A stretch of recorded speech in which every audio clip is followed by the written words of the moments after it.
प्रभु के पवित्र नाम की स्तुति हो। प्रभु दे पवित्र नाम की स्तुति होए।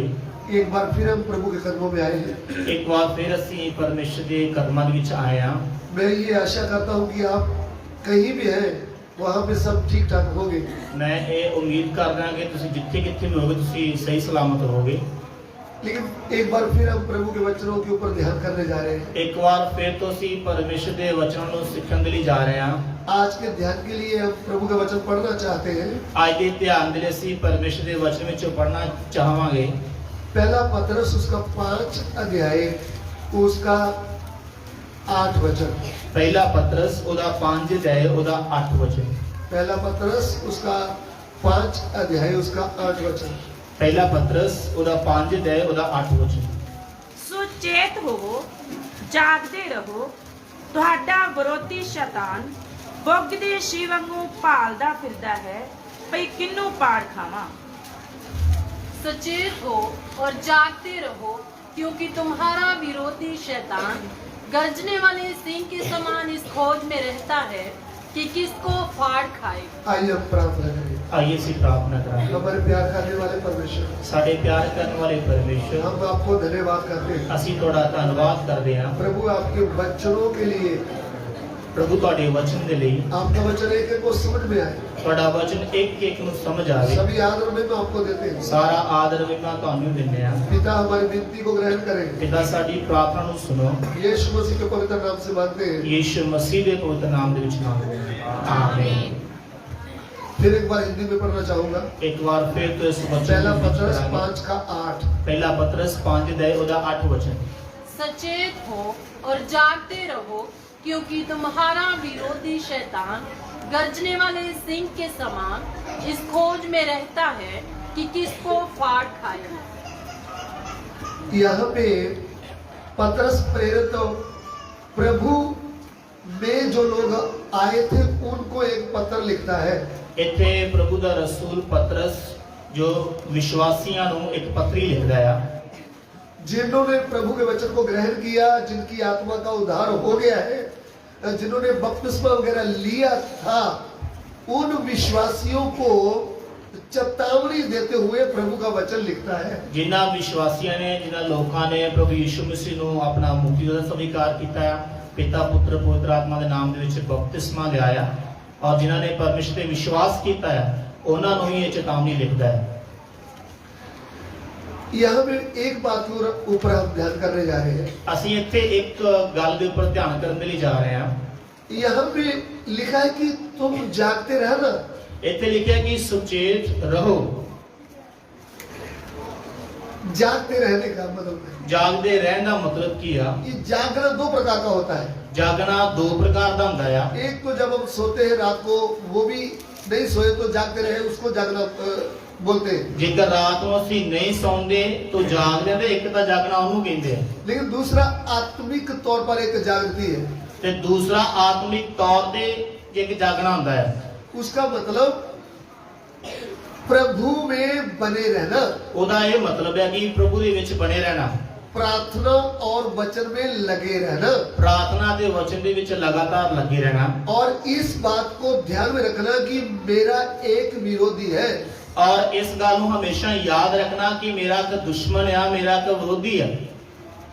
जिस भाई बहन को ये बात समझ में नहीं आएगा कि मेरा एक विरोधी है, जिस भैन भरा नूं ये गल समझ नहीं आई कि मेरा एक दुश्मन है, मेरा एक विरोधी है, वह प्रभु के साथ संगति तोड़ बैठेगा और परमेश्वर के नाल अपना जिहड़ा संबंध आ वो तोड़ बैठूगा। इस बात को समझने के लिए इस गल नूं समझण दे लई हम अदन के वटका की ओर जाएंगे। असीं अदन दे बाग दे विच जावांगे। वहां पे परमेश्वर ने पहले स्त्री को और पहले पुरुष को अपने स्वरूप में बनाया था। और असीं देखते हैं कि पहले आदमी अते औरत नूं परमेश्वर ने अपने स्वरूप ते अपने वर्गा बनाया सी। उनके अंदर स्वर्गीय बुद्धि थी और उन्हां दे अंदर स्वर्ग दी बुद्ध सी। वह बिल्कुल पाप से रहत थे और बिल्कुल पाप तो बिना चलदे सी। उनके अंदर पाप नहीं था। उन्हां दे अंदर पाप नहीं सी। वो प्रभु के साथ एकदम अच्छे चलते थे। वो परमेश्वर दे नाल बिल्कुल सही चलदे सी। उनकी सोच पवित्र थी, उनकी देखना पवित्र था, वो पवित्रता के साथ चल रहे थे। ਉਹਨਾਂ ਦੀ ਸੋਚ ਪਵਿੱਤਰ ਸੀ, ਉਹਨਾਂ ਦਾ ਵੇਖਣਾ ਵੀ ਪਵਿੱਤਰ ਸੀ ਔਰ ਪਵਿੱਤਰਤਾ ਦੇ ਵਿੱਚ ਚੱਲਦੇ ਸੀ। उनको कपड़े की जरूरत नहीं थी, ਉਹਨਾਂ ਨੂੰ ਕੱਪੜਿਆਂ ਦੀ ਲੋੜ ਨਹੀਂ ਸੀ, वो ऐसे रंगे थे। ਉਹ ਕੱਪੜਿਆਂ ਤੋਂ ਬਿਨਾਂ ਸੀ उन्होंने परमेश्वर की महिमा में ढके हुए थे। ਔਰ ਪਰਮੇਸ਼ਰ ਨੇ ਉਹਨਾਂ ਨੂੰ ਆਪਣੀ ਮਹਿਮਾ ਦੇ ਨਾਲ ਢੱਕਿਆ ਹੋਇਆ ਸੀ। उनको कोई जरूरत नहीं थी, ਉਹਨਾਂ ਨੂੰ ਕੱਪੜਿਆਂ ਦੀ ਕੋਈ ਲੋੜ ਵੀ ਨਹੀਂ ਸੀ।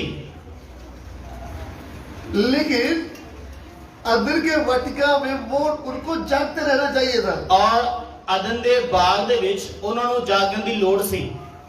ध्यान से सुन लेना, ਧਿਆਨ ਦੇ ਕੇ ਸੁਣ ਲੈਣਾ। वहां पे विरोधी आता है, शैतान आता है। ਅਦਨ ਦੇ ਬਾਗ ਦੇ ਵਿੱਚ ਉਹਨਾਂ ਦਾ ਇੱਕ ਦੁਸ਼ਮਣ ਸ਼ੈਤਾਨ ਆਉਂਦਾ ਆ।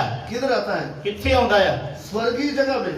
ਅਦਨ ਦੇ ਬਾਗ ਸੁਰਗ ਦੀ ਜਗ੍ਹਾ ਦੇ ਵਿੱਚ। ध्यान से सुनना इस बात को। ਇਸ ਗੱਲ ਨੂੰ ਧਿਆਨ ਨਾਲ ਸਮਝੀਏ ਤੇ ਸੁਣੀਏ। शैतान को अनुमति है, वो प्रभु के पर्वत के ऊपर भी जा सकता है। ਔਰ ਸ਼ੈਤਾਨ ਨੂੰ ਇਸ ਗੱਲ ਦੀ ਆਗਿਆ ਹੈ ਕਿ ਉਹ ਪਰਮੇਸ਼ਰ ਦੇ ਪਹਾੜ ਉੱਤੇ ਵੀ ਜਾ ਸਕਦਾ ਹੈ। वो परमेश्वर की कलीसिया के बीच में भी आ सकता ਉਹ है। ਪਰਮੇਸ਼ਰ ਦੀ ਕਲੀਸੇ ਵਿੱਚ ਵੀ ਆ ਸਕਦਾ ਆ। वो प्रभु के लोगों के बीच में भी आ सकता है। ਉਹ ਪਰਮੇਸ਼ਰ ਦੇ ਲੋਕਾਂ ਦੇ ਵਿਚਕਾਰ ਵੀ ਆ ਸਕਦਾ ਆ। लेकिन क्या करने आएगा? ਲੇਕਿਨ ਕੀ ਕਰਨ ਦੇ ਲਈ ਆਊਗਾ? कुछ न कुछ गड़बड़ी करने के लिए आता है। ਕੁਛ ਨਾ ਕੁਛ ਗੜਬੜੀ ਕਰਨ ਦੇ ਲਈ ਆਊਗਾ। हमारा ध्यान प्रभु के वचन से भटकाने के लिए आता है। ਸਾਡੇ ਧਿਆਨ ਨੂੰ ਪਰਮੇਸ਼ਰ ਦੇ ਵਚਨ ਤੋਂ ਭਟਕਾਉਣ ਦੇ ਲਈ ਆਉਂਦਾ ਆ। आप कुछ भी काम कर रहे हो, गाड़ी चला रहे हो, उदाहरण के तौर पर, उदाहरण के तौर पर आप एक गाड़ी चला रहे हैं। ਉਦਾਹਰਨ ਦੇ ਵਜੋਂ ਤੁਸੀਂ ਇੱਕ ਗੱਡੀ ਚਲਾ ਰਹੇ ਹੋ। किसी ने बोला इधर देखो, ਕਿਸੇ ਨੇ ਕਿਹਾ ਕਿ ਇੱਧਰ ਵੇਖੋ। आपने थोड़ा सा उधर देखा तो गाड़ी रोड से नीचे उतर जाएगी। ਤੁਸੀਂ ਇੱਧਰ ਉੱਧਰ ਵੇਖਿਆ ਤੁਹਾਡੀ ਗੱਡੀ ਆ ਉਹ ਸੜਕ ਤੋਂ ਥੱਲੇ ਉਤਰ ਜਾਊਗੀ। क्यों? ਕਿਉਂ? आपका ध्यान इधर भटका दिया है। ਕਿਉਂਕਿ ਤੁਹਾਡਾ ਧਿਆਨ ਨੂੰ ਭਟਕਾ ਦਿੱਤਾ ਗਿਆ ਹੈ। कोई भी आप काम कर रहे हैं, थोड़ा सा ध्यान भटक गया तो क्या जाएगा? घटना घट जाएगी। ਤੁਸੀਂ ਕੋਈ ਵੀ ਜੇਕਰ ਕੰਮ ਕਰ ਰਹੇ ਹੋ ਤਾਂ ਤੁਹਾਡਾ ਧਿਆਨ ਕੀ ਹੈ ਜੇਕਰ ਭਟਕ ਗਿਆ ਤਾਂ ਕੋਈ ਵੀ ਦੁਰਘਟਨਾ ਹੋ ਸਕਦੀ ਹੈ। आप जागते हुए नहीं रहे तो आपका आत्मिक जीवन खराब हो जाएगा। ਜੇਕਰ ਤੁਸੀਂ ਜਾਗਦੇ ਨਹੀਂ ਰਹੇ ਤਾਂ ਤੁਹਾਡਾ ਜਿਹੜਾ ਆਤਮਿਕ ਜੀਵਨ ਆ ਉਹ ਖਰਾਬ ਹੋ ਜਾਊਗਾ। ध्यान दें। ਧਿਆਨ ਦੇ ਕੇ ਸੁਣੀਏ। इसलिए हम विश्वासी भाई बहनों को जागते हुए रहना चाहिए। ਇਸ ਲਈ ਸਾਨੂੰ ਵਿਸ਼ਵਾਸੀਆਂ ਨੂੰ ਜਾਗਦੇ ਹੋਏ ਰਹਿਣ ਦੀ ਲੋੜ ਹੈ। आत्मा में जागते हुए रहना है। ਆਤਮਿਕ ਤੌਰ ਤੇ ਜਾਗਣਾ ਹੈ। इस बात को ध्यान में रखना कि मेरा एक विरोधी शैतान है। ਇਹ ਗੱਲ ਹਮੇਸ਼ਾ ਸਾਨੂੰ ਯਾਦ ਰਹਿਣੀ ਹੈ ਕਿ ਸਾਡਾ ਇੱਕ ਦੁਸ਼ਮਣ ਸ਼ੈਤਾਨ ਹੈਗਾ ਆ। प्रभु ने आदम हवा को ऐसे बोला था, आपने इसमें क्या करना है? अदर के वाटिका में काम भी करना है और रक्षा भी करना है। ਔਰ ਪਰਮੇਸ਼ਰ ਨੇ ਆਦਮ ਤੇ ਹਵਾ ਨੂੰ ਆਗਿਆ ਦਿੱਤੀ ਸੀ ਕਿ ਤੁਸੀਂ ਇਸ ਅਦਨ ਦੇ ਬਾਗ ਦੀ ਵਾਈ ਤੇ ਰਾਖੀ ਵੀ ਕਰਨੀ ਹੈ। उत्पत्ति 2 का 15 और 16 पढ़ेंगे। ਉਤਪਤੀ ਦੀ ਕਿਤਾਬ ਉਹਦਾ 2 ਅਧਿਆਇ 15 ਤੇ 16 ਵਿੱਚ ਪੜਾਂਗੇ। हाँ। तब यहोवा परमेश्वर ने आदम को लेकर अदन की वाटिका में रख दिया कि वह उसमें काम करे और उसकी रक्षा करे। ध्यान से सुनना, ये बात उसमें काम भी करे और रक्षा भी करे। ਔਰ ਧਿਆਨ ਦੇ ਕੇ ਇਸ ਗੱਲ ਨੂੰ ਸਮਝਿਓ ਕਿ ਉਹਨਾਂ ਦੇ ਲਈ ਆਗਿਆ ਸੀ ਕਿ ਉਹ ਕੰਮ ਵੀ ਕਰਨ ਤੇ ਰਾਖੀ ਵੀ ਕਰਨ। इस बात के ऊपर हम क्या सीखते हैं? ਇਸ ਗੱਲ ਤੋਂ ਅਸੀਂ ਕੀ ਸਿੱਖਦੇ ਹਾਂ? क्या रक्षा करने की जरूरत थी? ਕਿਹੜੀ ਗੱਲ ਦੀ ਰੱਖਿਆ ਕਰਨ ਦੀ ਲੋੜ ਸੀ ਜਾਂ ਰਖਵਾਲੀ ਕਰਨ ਦੀ ਲੋੜ ਸੀ? ये तो अब परमेश्वर ने अपने स्वरूप में इनको बनाया है। ਇਹਨਾਂ ਨੂੰ ਤਾਂ ਪਰਮੇਸ਼ਰ ਨੇ ਆਪਣੇ ਸਰੂਪ ਤੇ ਆਪਣੇ ਵਰਗਾ ਬਣਾਇਆ ਹੈ। पूरे जानवर इनकी अधीनता में है। ਸਾਰੇ ਜਾਨਵਰ ਇਹਨਾਂ ਦੀ ਆਗਿਆ ਮੰਨਦੇ ਆ। ये उस समय पृथ्वी के ऊपर राजा है। ਇਹ ਉਸ ਸਮੇਂ ਧਰਤੀ ਉੱਪਰ ਦੇ ਰਾਜੇ ਆ। आदम भी और हवा भी उस समय पृथ्वी के ऊपर राज करते हैं। ਆਦਮ ਵੀ ਅਤੇ ਹਵਾ ਵੀ ਉਸ ਸਮੇਂ ਧਰਤੀ ਉੱਪਰ ਰਾਜ ਕਰਦੇ ਆ। फिर किससे रक्षा करना है? ਫਿਰ ਕਿਹੜੀ ਗੱਲ ਤੋਂ ਰੱਖਿਆ ਕਰਨੀ ਸੀ? दुश्मन अदन के वाटिका में आ सकता है। ਜਿਹੜਾ ਦੁਸ਼ਮਣ ਆ ਉਹ ਅਦਨ ਦੇ ਬਾਗ ਦੇ ਵਿੱਚ ਆ ਸਕਦਾ ਆ। ऐसा एक थोड़ा सा चिन्ह दिया था। ਇਸ ਤਰ੍ਹਾਂ ਕਿ ਥੋੜਾ ਜਿਹਾ ਇੱਕ ਨਿਸ਼ਾਨ ਵੀ ਦਿੱਤਾ ਸੀ। आदम को कहा था ਆਦਮ ਨੂੰ ਪਹਿਲਾਂ ਇਹ ਚੇਤਾਵਨੀ ਦਿੱਤੀ ਸੀ रक्षा करने का है, ਇਹਦੀ ਰਖਵਾਲੀ ਕਰਨੀ ਆ। लेकिन आदम जागता नहीं रहा। ਲੇਕਿਨ ਜਿਹੜਾ ਆਦਮ ਆ ਉਹ ਜਾਗਦਾ नहीं ਰਿਹਾ। ध्यान से इस बात को समझना। ਧਿਆਨ ਦੇ ਕੇ ਇਸ ਗੱਲ ਨੂੰ ਸਮਝੀਏ। आदम बुद्धिमान है, पवित्रता के साथ चल रहा है, उसके पास अधिकार है स्वर्ग का, परमेश्वर के साथ पूरा जुड़ा हुआ है, तो भी इस बात से वो जागता नहीं रहा। ਆਦਮ ਜੋ ਸਮਝਦਾਰ ਆ, ਜੋ ਪਵਿੱਤਰਤਾ ਦੇ ਨਾਲ ਚੱਲਦਾ ਆ, ਜੋ ਪੂਰੀ ਤਰ੍ਹਾਂ ਪਰਮੇਸ਼ਰ ਦੇ ਨਾਲ ਜੁੜਿਆ ਹੋਇਆ, ਫਿਰ ਵੀ ਉਹਨੂੰ ਜਾਗਣ ਦੀ ਲੋੜ ਸੀ। किसके विषय में? ਕਿਹੜੀ ਗੱਲ ਦੇ ਵਿਖੇ? शैतान दुश्मन के विषय में। ਸ਼ੈਤਾਨ ਦੁਸ਼ਮਣ ਦੇ ਵਿਖੇ। आपको मालूम है जब सांप अदर के बैठका में आता है तो आदम वो हवा के पास था ही नहीं। ਕੀ ਤੁਹਾਨੂੰ ਇਸ ਗੱਲ ਦਾ ਗਿਆਨ ਹੈ ਕਿ ਜਦੋਂ ਸੱਪ ਆ, ਜਦੋਂ ਅਦਨ ਦੇ ਬਾਗ ਦੇ ਵਿੱਚ ਆਉਂਦਾ ਆ ਸ਼ੈਤਾਨਾਂ ਦੇ ਵਿੱਚੋਂ ਦੀ ਹੋ ਕੇ, ਤਾਂ ਉਸ ਸਮੇਂ ਹਵਾ ਦੇ ਕੋਲ ਤਾਂ ਆਦਮ ਹੈ ਹੀ ਨਹੀਂ। ये बात आप समझ रहे हैं? ਕੀ ਤੁਸੀਂ ਇਸ ਗੱਲ ਨੂੰ ਸਮਝ ਰਹੇ ਹੋ? हवा से आकर सांप बात कर रहा है। ਹਵਾ ਦੇ ਨਾਲ ਆ ਕੇ ਜਿਹੜਾ ਸੱਪ ਆ ਉਹ ਗੱਲਾਂ ਕਰਦਾ ਆ। अरे जानवर तो पहले भी उनसे बात करते हैं, ਤੇ ਜਾਨਵਰ ਤਾਂ ਸਾਰੇ ਉਹਨਾਂ ਨਾਲ ਪਹਿਲਾਂ ਗੱਲਾਂ ਵੀ ਕਰਦੇ ਆ। लेकिन आज जो सांप है ये इसके अंदर शैतान समाया हुआ है। ਲੇਕਿਨ ਉਸ ਦਿਨ ਜਿਹੜਾ ਸ਼ੈਤਾਨ ਸੀ ਉਹ ਸੱਪ ਦੇ ਵਿੱਚ ਸਮਾ ਚੁੱਕਾ ਸੀ। लेकिन वो परमेश्वर के विरोध में बातें करने आया है। ਲੇਕਿਨ ਉਹਦਾ ਸ਼ੈਤਾਨ ਦੁਸ਼ਮਣ ਸੀ, ਉਹ ਪਰਮੇਸ਼ਰ ਦੇ ਵਿਰੋਧ ਦੇ ਵਿੱਚ ਉਹਦੇ ਨਾਲ ਗੱਲਾਂ ਕਰਨ ਦੇ ਲਈ ਆਇਆ ਸੀ। विरोधी घूमता रहता है, किसको फाड़ खाऊं? फाड़ खाने का मतलब क्या है? ਵਿਰੋਧੀ ਘੁੰਮਦਾ ਫਿਰਦਾ ਆ ਭਈ ਕਿੰਨੂੰ ਪਾੜ ਖਾਵਾਂ। तो ध्यान से सुनना, ਧਿਆਨ ਦੇ ਕੇ ਸੁਣੀਏ। उनके पास चाकू नहीं था। ਉਹਨਾਂ ਦੇ ਕੋਲ ਕੋਈ ਵੀ ਚਾਕੂ ਨਹੀਂ ਸੀ। सांप के पास कोई चाकू नहीं था, ਸੱਪ ਦੇ ਕੋਲ ਕੋਈ ਵੀ ਚਾਕੂ ਨਹੀਂ ਸੀ, कोई पिस्टल नहीं था उनको मारने के लिए। ਕੋਈ ਪਿਸਤੌਲ ਨਹੀਂ ਸੀ ਉਹਨੂੰ ਗੋਲੀ ਮਾਰਨ ਦੇ ਲਈ। लेकिन उनके मुंह से जो वचन निकल रहे थे वो वचन से ही उनको घात करने के लिए आया था। ਲੇਕਿਨ ਜੋ ਉਹਦੇ ਮੂੰਹ ਦੇ ਵਿੱਚੋਂ ਵਚਨ ਨਿਕਲੇ ਸੀ ਪਰਮੇਸ਼ਰ ਦੇ ਵਿਰੋਧ ਦੇ ਵਿੱਚ, ਉਹ ਵਚਨਾਂ ਦੇ ਨਾਲ ਉਹਨਾਂ ਨੂੰ ਮਾਰਨ ਦੇ ਲਈ ਆਇਆ ਸੀ। शैतान आपको चाकू लेकर पिस्टल लेकर मारने नहीं आएगा। ਸ਼ੈਤਾਨ ਤੁਹਾਨੂੰ ਚਾਕੂ ਲੈ ਕੇ ਪਿਸਤੌਲ ਲੈ ਕੇ ਮਾਰਨ ਦੇ ਲਈ ਨਹੀਂ ਆਊਗਾ। यह एक विचार आपके दिमाग में आपके प्रभु के विरोध में आपके अगुए के विरोध में डालेगा तो आपका दिमाग घुमा के रख देगा। ਸ਼ੈਤਾਨ ਤੁਹਾਡੇ ਦਿਮਾਗ ਦੇ ਵਿੱਚ ਪਰਮੇਸ਼ਰ ਦੇ ਵਿਰੋਧ ਦੇ ਵਿੱਚ ਔਰ ਪਰਮੇਸ਼ਰ ਦੇ ਦਾਸਾਂ ਔਰ ਆਗੂਆਂ ਦੇ ਵਿਰੋਧ ਦੇ ਵਿਚਾਰ ਪਾਊਗਾ, ਤੁਹਾਡਾ ਦਿਮਾਗ ਘੁਮਾ ਕੇ ਰੱਖ ਦੂਗਾ। वही है आपको बर्बाद करने वाली बात। ਉਹੀ ਆ ਤੁਹਾਨੂੰ ਬਰਬਾਦ ਕਰਨ ਵਾਲੀ ਗੱਲ। आप वही सोचकर बैठते रहेंगे, आपसे आराधना हो नहीं पाएगी। ਤੁਸੀਂ ਉਹਨਾਂ ਗੱਲਾਂ ਨੂੰ ਸੋਚ ਕੇ ਬੈਠ ਜਾਓਗੇ, ਤੁਹਾਡੇ ਤੋਂ ਆਰਾਧਨਾ ਹੋਵੇਗੀ ਨਹੀਂ। आपके मुंह से एक गलत शब्द निकालेगा और आप रोते रहेंगे। ਤੁਹਾਡੇ ਮੂੰਹ ਦੇ ਵਿੱਚੋਂ ਇੱਕ ਗਲਤ ਸ਼ਬਦ ਨੂੰ ਕਢਵਾਊਗਾ, ਤੁਸੀਂ ਰੋਂਦੇ ਰਹੋਗੇ। आपके सामने ऐसा आदमी लाएगा जो शैतान की टूटी होगी, शैतान का एजेंट होगा, वो उल्टी बातें आपसे करेगा। ਤੁਹਾਡੇ ਸਾਹਮਣੇ ਉਹ ਸ਼ੈਤਾਨ ਦੇ ਪੈਰੋਕਾਰ ਨੂੰ ਲੈ ਕੇ ਆਊਗਾ ਜੋ ਉਹਦੇ ਵਿਰੋਧ ਦੇ ਵਿੱਚ ਗੱਲਾਂ ਕਰੂਗਾ।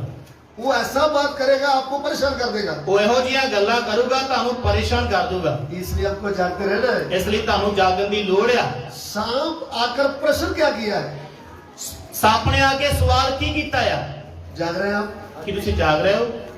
जागने का मतलब ध्यान से सुन रहे हैं। ਜਾਗਣ ਦਾ ਮਤਲਬ ਕਿ ਤੁਸੀਂ ਧਿਆਨ ਦੇ ਕੇ ਨਾ ਵਚਨਾਂ ਨੂੰ ਸੁਣ ਰਹੇ ਹੋ। क्या प्रश्न किया है? ਸਵਾਲ ਕੀ ਕੀਤਾ ਆ? क्या परमेश्वर ने सच कहा कि तुम कोई फल ना खाओ? ਕੀ ਸੱਚਮੁੱਚ ਪਰਮੇਸ਼ਰ ਨੇ ਕਿਹਾ ਆ ਕਿ ਤੁਸੀਂ ਕੋਈ ਵੀ ਫਲ ਨਾ ਖਾਓ? ये बहन जी क्या बोल रहे हैं? ਇਹ ਭੈਣ ਜੀ ਕੀ ਕਹਿ ਰਹੇ ਆ? नहीं नहीं नहीं नहीं, बाग अंदर बैठका के फल तो हम खाते हैं। ਔਰ ਭੈਣ ਨੇ ਹਵਾ ਨੇ ਕਿਹਾ ਨਹੀਂ ਨਹੀਂ, ਅਸੀਂ ਬਾਗ ਦੇ ਸਾਰੇ ਫਲ ਤਾਂ ਖਾਣੇ ਹੀ ਆ। लेकिन जो बीच वाला पेड़ है भले बुरे की पहचान करने वाला, उसका खाना नहीं फल, उसको हाथ भी नहीं लगाना, छूना भी नहीं तो तुम मर जाओगे। ਔਰ ਉਸ ਭੈਣ ਦਾ ਜਵਾਬ ਸੀ ਸੱਪ ਨੂੰ ਕਿ ਅਸੀਂ ਬਾਗ ਦੇ ਸਾਰੇ ਫਲ ਤਾਂ ਖਾਣੇ ਆ, ਲੇਕਿਨ ਜੋ ਬਾਗ ਦੇ ਵਿਚਕਾਰ ਇੱਕ ਰੋਕਿਆ ਭਲੇ ਤੇ ਬੁਰੇ ਦੀ ਗਿਆਨ ਵਾਲਾ ਪਛਾਣ ਵਾਲਾ, ਉਹਦੇ ਫਲ ਨੂੰ ਅਸੀਂ ਛੂਣਾ ਵੀ ਨਹੀਂ ਤੇ ਖਾਣਾ ਵੀ ਨਹੀਂ ਆ, ਉਹਨੂੰ ਹੱਥ ਵੀ ਨਹੀਂ ਲਾਉਣਾ, नहीं तो मर जाएंगे। ਨਹੀਂ ਤਾਂ ਮਰ ਜਾਵਾਂਗੇ। तभी सांप क्या बोल रहा? ਫਿਰ ਸੱਪ ਨੇ ਕੀ ਬੋਲਿਆ? बोला तुम कभी नहीं मरोगे। ਔਰ ਸੱਪ ਦਾ ਜਵਾਬ ਸੀ ਤੁਸੀਂ ਕਦੇ ਨਹੀਂ ਮਰੋਗੇ। उधर ही रुक जाती। ਉਹਨੂੰ ਉੱਥੇ ਹੀ ਰੁਕ ਜਾਣਾ ਚਾਹੀਦਾ ਸੀ। अरे तू कौन रात से बोलने वाला? ਤੂੰ ਕੌਣ ਹੁੰਦਾ ਇਹ ਗੱਲ ਕਰਨ ਵਾਲਾ? हमें परमेश्वर ने बोला है, ਪਰਮੇਸ਼ਰ ਨੇ ਸਾਨੂੰ ਆਗਿਆ ਦਿੱਤੀ ਆ, हम उसकी बात मानते हैं। ਅਸੀਂ ਪਰਮੇਸ਼ਰ ਦੀ ਆਗਿਆ ਦਾ ਪਾਲਨ ਕਰਦੇ ਆ। भाग इधर से। ਇੱਥੋਂ ਨਿਕਲ ਜਾ।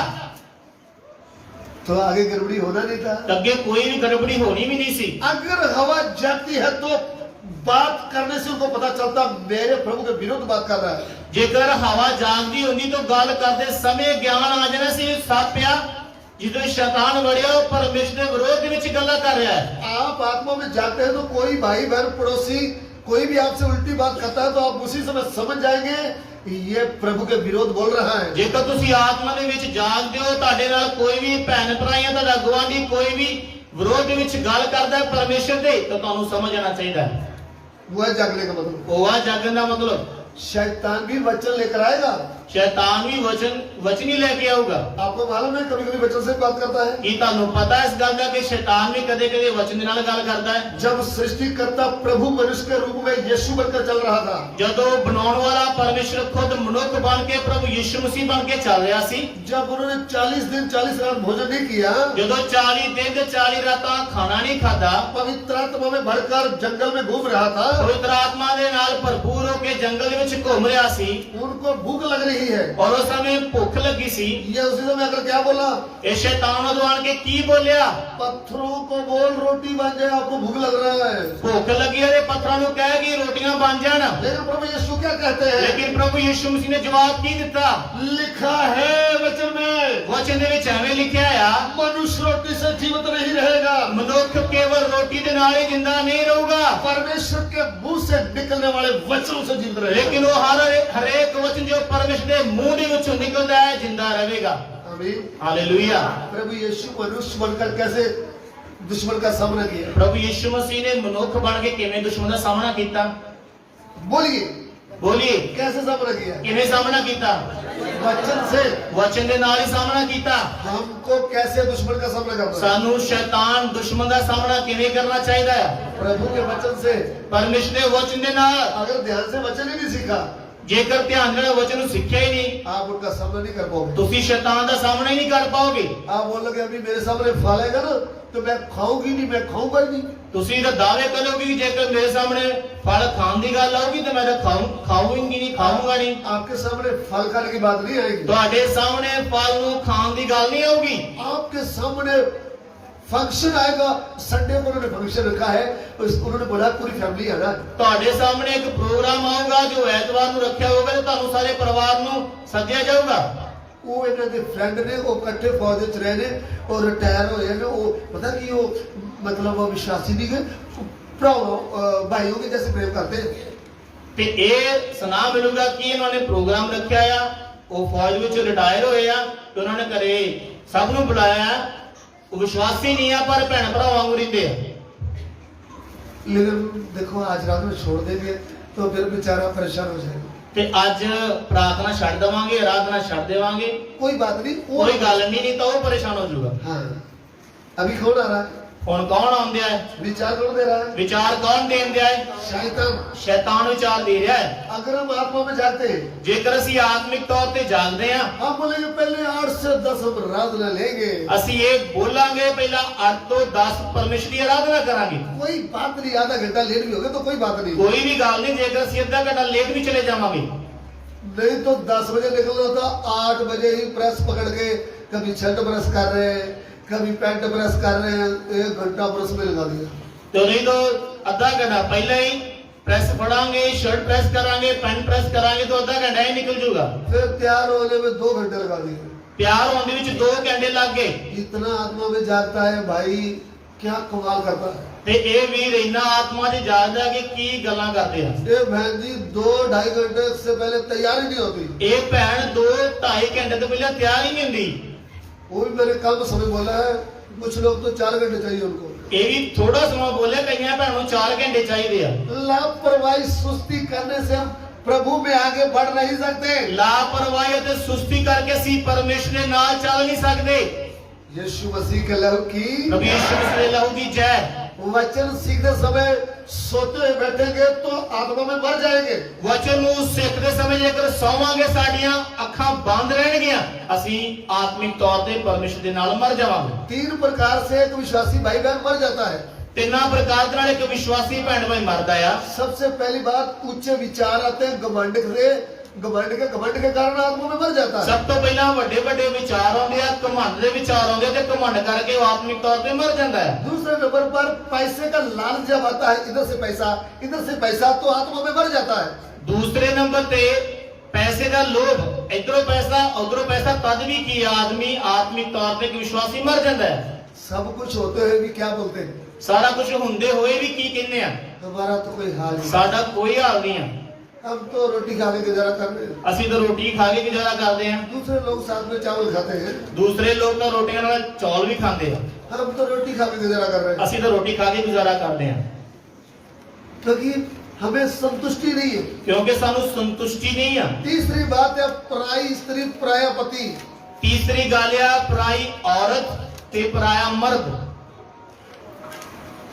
आप अपनी पत्नी अपने पति को छोड़कर दूसरी स्त्री या पुरुष से प्रेम कर रहे हैं तो आप आत्मा में मर गए। ਆਪਣੀ ਪਤਨੀ ਨੂੰ ਛੱਡ ਕੇ ਆਪਣੇ ਪਤੀ ਨੂੰ ਛੱਡ ਕੇ ਜੇਕਰ ਦੂਸਰੇ ਨਾਲ ਅਸੀਂ ਸੰਬੰਧ ਰੱਖਦੇ ਹਾਂ ਤਾਂ ਅਸੀਂ ਆਤਮਾ 'ਚ ਮਰ ਗਏ ਆ। फिर आपको नींद आएगी वचन सीखते समय, ਫਿਰ ਵਚਨ ਸਿੱਖਦੇ ਸਮੇਂ ਸਾਨੂੰ ਨੀਂਦ ਆਊਗੀ, आत्मा में आराधना हो नहीं पाएगी, ਆਤਮਿਕ ਤੌਰ ਤੇ ਅਸੀਂ ਆਰਾਧਨਾ ਕਰ ਨਹੀਂ ਪਾਵਾਂਗੇ, संगति को हम आदर देंगे ही नहीं, ਪਰਮੇਸ਼ਰ ਦੀ ਸੰਗਤੀ ਨੂੰ ਅਸੀਂ ਆਦਰ ਦੇਵਾਂਗੇ ਨਹੀਂ। हमको रात दिन वही ध्यान रहेगा। ਸਾਨੂੰ ਰਾਤ ਦਿਨ ਉਹਨਾਂ ਗੱਲਾਂ ਦਾ ਧਿਆਨ ਰਹੂਗਾ। इसलिए मरना नहीं, ਇਸ ਲਈ ਮਰਨਾ ਨਹੀਂ, जागते रहना है। ਜਾਗਦੇ ਰਹਿਣਾ ਆ। जागते रहना तो वचन की ओर पूरा ध्यान देना है। ਜਾਗਦੇ ਰਹਿਣਾ ਤਾਂ ਪਰਮੇਸ਼ਰ ਦੇ ਵਚਨਾਂ ਨੂੰ ਧਿਆਨ ਦੇ ਕੇ ਸਿੱਖਣਾ ਆ। आपको मालूम है परमेश्वर बोला था तुम मर जाओगे, ਕੀ ਤੁਹਾਨੂੰ ਪਤਾ ਕਿ ਪਰਮੇਸ਼ਰ ਨੇ ਉਹਨਾਂ ਨੂੰ ਪਹਿਲਾਂ ਬੋਲਿਆ ਕਿ ਤੁਸੀਂ ਜਿਸ ਦਿਨ ਉਸ ਫਲ ਨੂੰ ਮਨਾ ਕੀਤੇ ਫਲ ਨੂੰ ਖਾਓਗੇ ਤੁਸੀਂ ਜ਼ਰੂਰ ਮਰੋਗੇ। बोला था ਕੀ ਬੋਲਿਆ ਸੀ? मरे, ਮਰ ਗਏ? मरे या नहीं मरे? ਮਰਿਆ ਕਿ ਨਹੀਂ ਬੋਲੋ? कैसे मर गए? ਕਿਵੇਂ ਮਰੇ ਆ? परमेश्वर के वचन को तोड़ डाला, ਪਰਮੇਸ਼ਰ ਦੇ ਵਚਨ ਦੀ ਆਗਿਆ ਨੂੰ ਤੋੜ ਦਿੱਤਾ, शैतान की बात मानी, ਸ਼ੈਤਾਨ ਦੀਆਂ ਗੱਲਾਂ ਨੂੰ ਮੰਨ ਲਿਆ। इसलिए मर गए आत्मा में। ਇਸ ਕਰਕੇ ਉਹਨਾਂ ਗੱਲਾਂ ਦੇ ਕਾਰਨ ਉਹ ਆਤਮਿਕ ਤੌਰ ਤੇ ਮਰ ਗਏ। मरे, ਮਰ ਗਏ? मरे कि नहीं मरे? ਮਰੇ ਕਿ ਨਹੀਂ ਬੋਲੀ? किसने मारा है? ਕਿੰਨੇ ਮਾਰਿਆ? दुश्मन ने। ਦੁਸ਼ਮਣ ਨੇ ਆਣ ਕੇ ਮਾਰ ਦਿੱਤਾ। दुश्मन कौन है? ਦੁਸ਼ਮਣ ਕੌਣ ਆ? शैतान। ਸ਼ੈਤਾਨ। प्रभु के वचन से बाहर कर दिया। ਪਰਮੇਸ਼ਰ ਦੇ ਵਚਨ ਤੋਂ ਉਹਨਾਂ ਨੂੰ ਬਾਹਰ ਕਰ ਦਿੱਤਾ। एक अच्छा खेलने वाला जब सही ढंग से नहीं खेलता नहीं खेलता तो उसको क्या बोलते हैं? आउट। ਇੱਕ ਚੰਗਾ ਖਿਡਾਰੀ ਜੇਕਰ ਉਹ ਚੰਗੀ ਤਰ੍ਹਾਂ ਖੇਡ ਨੂੰ ਨਹੀਂ ਖੇਡਦਾ ਤਾਂ ਉਹਨੂੰ ਬਾਹਰ ਕਰ ਦਿੱਤਾ ਜਾਂਦਾ ਹੈ, आउट, ਆਊਟ ਹੋ ਜਾਂਦਾ ਹੈ, बाहर। ਬਾਹਰ। इसलिए आदम और हवा अदन के वटका से बाहर हो गए। ਇਸੇ ਕਰਕੇ ਆਦਮ ਤੇ ਹਵਾ ਅਦਨ ਦੇ ਬਾਗ ਵਿੱਚੋਂ ਬਾਹਰ ਹੋ ਗਏ, स्वर्गीय स्थान से गिर गए, ਸਵਰਗ ਦੇ ਸਥਾਨ ਤੋਂ ਡਿੱਗ ਗਏ। परमेश्वर के साथ का संबंध टूट गया। ਪਰਮੇਸ਼ਰ ਦੇ ਨਾਲ ਦਾ ਜਿਹੜਾ ਸੰਬੰਧ ਸੀ ਉਹ ਟੁੱਟ ਗਿਆ। आज भी हम जागते हुए नहीं रहेंगे तो हम भी आत्मा में मर जाएंगे। ਜੇਕਰ ਅਸੀਂ ਅੱਜ ਆਤਮਿਕ ਤੌਰ ਤੇ ਜਾਗਦੇ ਨਹੀਂ ਰਵਾਂਗੇ ਤਾਂ ਅਸੀਂ ਵੀ ਆਤਮਿਕ ਤੌਰ ਤੇ ਮਰ ਜਾਵਾਂਗੇ। प्रभु ने लिख कर दिया है, मैंने तुमको मोल ले लिया है, ਪ੍ਰਭੂ ਨੇ ਆਪਣੇ ਵਚਨ 'ਚ ਲਿਖ ਕੇ ਦਿੱਤਾ ਹੈ ਕਿ ਮੈਂ ਤੁਹਾਨੂੰ ਮੁੱਲ ਲੈ ਲਿਆ ਆ। इसलिए तुम अपनी देह के द्वारा परमेश्वर की महिमा करना है। ਇਸ ਕਰਕੇ ਆਪਣੀ ਦੇਹ ਦੇ ਦੁਆਰਾ ਪਰਮੇਸ਼ਰ ਦੀ ਵਡਿਆਈ ਕਰਨੀ ਆ। तमाम भाई बहनों को जिनको प्रभु ने चुना है, इसके लिए चुना है कि इस देह के द्वारा, इस शरीर के द्वारा उसकी महिमा हो जाए। ਅਨੇਕ ਲੋਕਾਂ ਨੂੰ ਪਰਮੇਸ਼ਰ ਨੇ ਚੁਣਿਆ ਇਸ ਕਰਕੇ ਕਿ ਉਹਨਾਂ ਦੇ ਸਰੀਰ ਦੁਆਰਾ ਪਰਮੇਸ਼ਰ ਦੀ ਵਡਿਆਈ ਤੇ ਮਹਿਮਾ ਹੋਵੇ। इसके लिए चुना है। ਕਾਹਦੇ ਵਾਸਤੇ ਚੁਣਿਆ ਹੈ? ਤਾਂ ਕਿ ਪਰਮੇਸ਼ਰ ਦੀ ਵਡਿਆਈ इस ਅਤੇ देह ਮਹਿਮਾ के ਹੋਵੇ। द्वारा, इस शरीर के द्वारा परमेश्वर की महिमा होए। ਇਸ ਸਰੀਰ ਦੇ ਦੁਆਰਾ ਪਰਮੇਸ਼ਰ ਦੀ ਮਹਿਮਾ ਹੋਵੇ। किसके लिए चुना प्रभु ने? ਕਾਹਦੇ ਲਈ ਚੁਣਿਆ ਪ੍ਰਭੂ ਨੇ? किसके लिए? ਕਾਹਦੇ ਲਈ?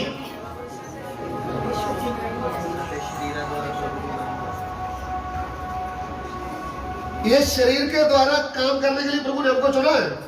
ਇਹ रात दिन हम सिलाई करते रहे, ਕੀ ਪਰਮੇਸ਼ਰ ਨੇ ਸਾਨੂੰ ਇਸ ਕਰਕੇ ਚੁਣਿਆ ਕਿ ਅਸੀਂ ਰਾਤ ਦਿਨ ਕੰਮ ਹੀ ਕਰਦੇ ਰਹੀਏ, रात दिन हम दुकान ही चलाते रहे। ਰਾਤ ਦਿਨ ਅਸੀਂ ਦੁਕਾਨ ਹੀ ਚਲਾਉਂਦੇ ਰਹੀਏ। इस काम के लिए चुना ना, ਕੀ ਇਸ ਕੰਮ ਦੇ ਲਈ ਚੁਣਿਆ ਹੈ? या फिर हमारे मुंह के द्वारा प्रभु यीशु की वचन निकले, ਜਾਂ ਸਾਡੇ ਮੂੰਹ ਦੇ ਦੁਆਰਾ ਪਰਮੇਸ਼ਰ ਦਾ ਵਚਨ ਨਿਕਲੇ, या हमारे हाथ के द्वारा प्रभु की सामर्थ प्रकट हो ਜਾਂ जाए, ਸਾਡੇ ਹੱਥ ਦੇ ਦੁਆਰਾ ਪਰਮੇਸ਼ਰ ਦੀ ਸਾਮਰਥ ਦੀ ਸ਼ਕਤੀ ਪ੍ਰਗਟ ਹੋਵੇ, या हमारी जुबान के द्वारा प्रभु की महिमा के भजन गाए। ਜਾਂ ਸਾਡੀ ਜ਼ੁਬਾਨ ਦੁਆਰਾ ਅਸੀਂ ਪ੍ਰਭੂ ਦੀ ਵਡਿਆਈ ਦੇ ਲਈ ਗੀਤ ਭਜਨ ਗਾਈਏ। ये शरीर को किसके लिए लिया है मूल? ਪਰਮੇਸ਼ਰ ਨੇ ਇਸ ਸਰੀਰ ਨੂੰ ਕਾਹਦੇ ਲਈ ਮੁੱਲ ਲਿਆ ਆ? इस देह के द्वारा हम परमेश्वर की महिमा करें, ਇਸ ਸਰੀਰ ਦੁਆਰਾ ਅਸੀਂ ਪਰਮੇਸ਼ਰ ਦੀ ਵਡਿਆਈ ਕਰੀਏ। इस देह के द्वारा प्रभु की सामर्थ प्रकट हो जाए, ਇਸ ਦੇਹ ਦੁਆਰਾ ਪਰਮੇਸ਼ਰ ਦੀ ਸਾਮਰਥ ਪ੍ਰਗਟ ਹੋ ਜਾਵੇ। इस देह के द्वारा परमेश्वर जी उठा प्रभु यीशु मसीह की सामर्थ लोगों को दिखाई दे। ਇਸ ਦੇਹ ਦੁਆਰਾ ਮੁਰਦਿਆਂ ਵਿੱਚੋਂ ਜੀ ਉਠਿਆ ਪ੍ਰਭੂ ਯੀਸ਼ੂ ਮਸੀਹ ਦੀ ਸਾਮਰਥ ਲੋਕਾਂ ਨੂੰ ਦਿਖਾਈ ਦੇਵੇ। इस देह के द्वारा प्रभु यीशु मसीह का पवित्र वचन से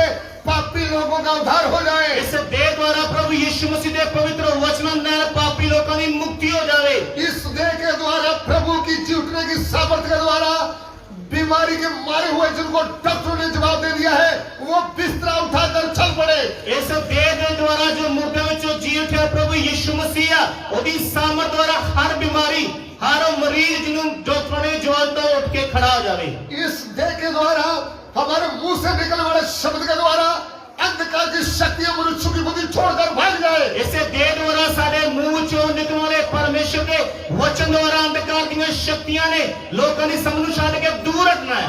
प्रभु ने आपको और मुझको इस जगत का रोशनी बनाया है। ਪਰਮੇਸ਼ਰ ਨੇ ਮੈਨੂੰ ਤੇ ਤੁਹਾਨੂੰ ਇਸ ਜਗਤ ਦਾ ਚਾਨਣ ਬਣਾਇਆ ਹੈ। हमारी देह के द्वारा प्रभु की रोशनी प्रकट होना है। ਸਾਡੇ ਸ਼ਰੀਰ ਦੁਆਰਾ ਪਰਮੇਸ਼ਰ ਦੀ ਉਹ ਜੋਤੀ ਪ੍ਰਗਟ ਹੋਣੀ ਆ। आप किधर भी रह रहे हैं, ऑफिस में रह रहे हैं, दुकान में रह रहे हैं, काम कर रहे हैं, परमेश्वर की महिमा के लिए आपको बुलाया है। ਤੁਸੀਂ ਜਿੱਥੇ ਵੀ ਕੰਮ ਕਰ ਰਹੇ ਹੋ, ਕਿਸੇ ਆਫਿਸ ਵਿੱਚ ਰਹਿ ਰਹੇ ਹੋ, ਪਰਮੇਸ਼ਰ ਨੇ ਤੁਹਾਨੂੰ ਆਪਣੀ ਮਹਿਮਾ ਦੇ ਲਈ ਬੁਲਾਇਆ ਹੈ। खाना खा करके अच्छे कपड़े डाल करके सोते रहे, इस काम के लिए नहीं बुलाया। ਖਾਣਾ ਖਾ ਕੇ ਚੰਗੇ ਕੱਪੜੇ ਪਾ ਕੇ ਸੌਣ ਦੇ ਲਈ ਨਹੀਂ ਬੁਲਾਇਆ ਪਰਮੇਸ਼ਰ ਨੇ। परमेश्वर की महिमा प्रकट करने के लिए बुलाया है। ਪਰਮੇਸ਼ਰ ਦੀ ਸਾਮਰਥ ਨੂੰ ਪ੍ਰਗਟ ਕਰਨ ਦੇ ਲਈ ਬੁਲਾਇਆ ਹੈ। क्या परमेश्वर की महिमा आपकी देह के द्वारा प्रकट हो रही है? ਕੀ ਤੁਹਾਡੇ ਦਈਆਂ ਦੁਆਰਾ ਪਰਮੇਸ਼ਰ ਦੀ ਮਹਿਮਾ ਪ੍ਰਗਟ ਹੋ ਰਹੀ ਹੈ? या प्रभु का आत्मा आपसे दुखी होकर बैठा है? ਜਾਂ ਪਰਮੇਸ਼ਰ ਦਾ ਪਵਿੱਤਰ ਆਤਮਾ ਤੁਹਾਡੇ ਤੋਂ ਦੁਖੀ ਹੋ ਕੇ ਬੈਠਾ ਹੈ? अपने आप से पूछे, ਆਪਣੇ ਆਪ ਨੂੰ ਪੁੱਛੋ, मेरी देह को प्रभु ने खून देकर मोल लिया है, ਮੇਰੇ ਸਰੀਰ ਨੂੰ ਪ੍ਰਭੂ ਯਿਸੂ ਮਸੀਹ ਨੇ ਆਪਣਾ ਖੂਨ ਦੇ ਕੇ ਮੁੱਲ ਲਿਆ ਆ। मैं इस देह के द्वारा क्या कर रहा हूँ? ਮੈਂ ਇਸ ਸਰੀਰ ਦੁਆਰਾ ਕੀ ਕਰ ਰਿਹਾ ਹਾਂ? मैं क्या कर रही हूँ? ਮੈਂ ਕੀ ਕਰ ਰਹੀ ਹਾਂ? मैंने प्रभु के लिए क्या किया है? ਮੈਂ ਆਪਣੇ ਪ੍ਰਭੂ ਦੇ ਲਈ ਕੀ ਕੀਤਾ ਆ? मेरे द्वारा मेरे गांव में प्रभु की महिमा हो रही है। ਕੀ ਮੇਰੇ ਦੁਆਰਾ ਮੇਰੇ ਪਿੰਡ ਵਿੱਚ ਪਰਮੇਸ਼ਰ ਦੀ ਮਹਿਮਾ ਹੋ ਰਹੀ ਆ? मेरी कॉलोनी में, मेरी बस्ती में प्रभु की महिमा हो रही है। ਜਿੱਥੇ ਮੈਂ ਰਹਿਣਾ, ਕੀ ਮੇਰੇ ਵਸਤੀ, ਮੇਰੇ ਮੁਹੱਲੇ 'ਚ ਪ੍ਰਭੂ ਦੀ ਮਹਿਮਾ ਹੋ ਰਹੀ ਆ? मेरे ऑफिस में, मेरी दुकान में, मेरे काम में प्रभु की महिमा हो रही है। ਮੇਰੇ ਦਫ਼ਤਰ ਵਿੱਚ, ਮੇਰੀਆਂ ਦੁਕਾਨਾਂ ਵਿੱਚ ਜਾਂ ਜਿੱਥੇ ਮੈਂ ਕੰਮ ਕਰਦਾ, ਕੀ ਉੱਥੇ ਪ੍ਰਭੂ ਦੀ ਮਹਿਮਾ ਹੋ ਰਹੀ ਆ? पूछो अपने आप को, ਆਪਣੇ ਆਪ ਨੂੰ ਪੁੱਛੋ, हम क्या करने आते हैं संडे को? ਅਸੀਂ ਐਤਵਾਰ ਨੂੰ ਕੀ ਕਰਨ ਦੇ ਲਈ ਆਉਣੇ ਆ? इधर आकर सोने के लिए? ਕੀ ਇਧਰ ਸੌਣ ਦੇ ਲਈ ਆਉਣੇ ਆ? क्या करने आते हैं? ਕੀ ਕਰਨ ਦੇ ਲਈ ਆਉਣੇ ਆ? जीवता वचन खाने के लिए। ਪਰਮੇਸ਼ਰ ਦਾ ਜਿੰਦੇ ਵਚਨ ਨੂੰ ਖਾਣ ਦੇ ਲਈ। अरे ये वचन हजारों साल पहले लकड़ी के संदूक में रखा था। ਇਹ ਪਵਿੱਤਰ ਵਚਨ ਨੂੰ ਹਜ਼ਾਰਾਂ ਸਾਲ ਪਹਿਲਾਂ ਇੱਕ ਲੱਕੜ ਦੇ ਸੰਦੂਕ ਵਿੱਚ ਰੱਖਿਆ ਗਿਆ ਸੀ। वो लकड़ी के संदूक के आगे शैतान की शक्तियों ने घुटने टेक दिए। ਉਸ ਲੱਕੜ ਦੇ ਸੰਦੂਕ ਦੇ ਕੇ ਸ਼ੈਤਾਨ ਦੀਆਂ ਸ਼ਕਤੀਆਂ ਨੇ ਗੋਡੇ